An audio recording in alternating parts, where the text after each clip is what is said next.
गांव में मंगला नाम की एक औरत अपने पति मुरारी के साथ रहती थी। मंगला और उसका पति मुरारी दोनों एक समोसे का ठेला चलाते थे। मंगला बहुत ही बढ़िया और स्वादिष्ट समोसे बनाती थी। गांव के सभी लोग मंगला के ठेले से ही समोसा लेकर खाते थे। मंगला 5 समोसे देना।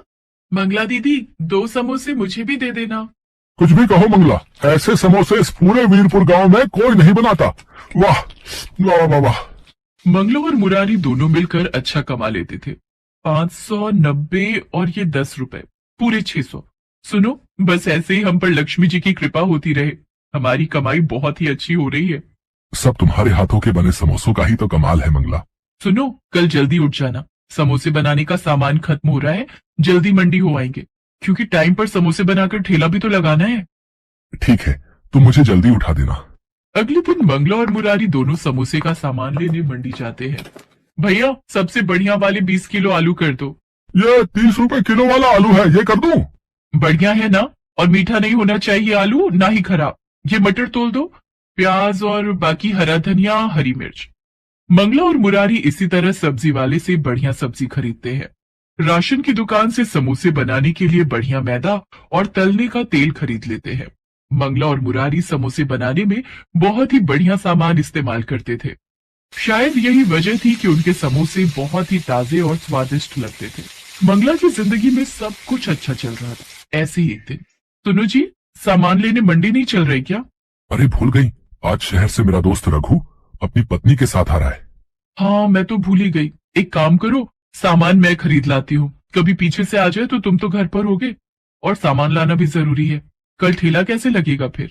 मुरारी घर पर ही रुक जाता है और मंगला सामान खरीदने चली जाती है। मंगला जब सामान खरीद कर वापस घर लौटती है तो रघु और उसकी पत्नी आए हुए थे। मंगला उन्हें खाना पीना करवा कर समोसे बनाने का सामान खोलकर रखने लगी।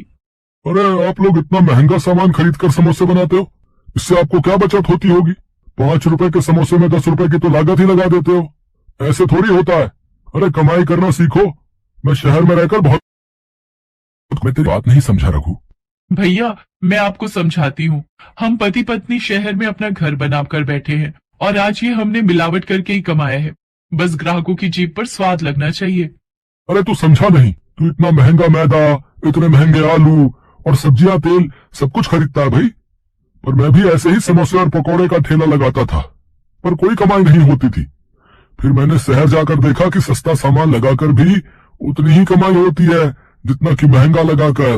हाँ, सबसे घटिया मैदा और सूजी खरीदो और शाम के समय मंडी जाओ जहां सब्जियां छट जाती हैं, वो सस्ते में खरीद लेता हूँ। अब कोई खराब थोड़ी होता है सामान, बस थोड़ा पुराना ही तो होता है। ग्राहक कौन सा देख कर आया है? कितनी दुकानों पर सामान खरीद कर खाते हैं, अपने ऊपर कोई बात थोड़ी आती है। मंगला रघु और उसकी पत्नी की सारी बातें सुन रही थी। पर ये तो गलत है ना रघु, हम ग्राहकों को बढ़िया खाना खिलाने की जगह घटिया चीज खिलाएंगे तो उनकी सेहत पर भी तो असर होगा। अरे कुछ नहीं पता चलता जी, कहीं लिखा थोड़ी है कि तेरे ठेले के समोसे खाकर ही ग्राहक बीमार हुआ है?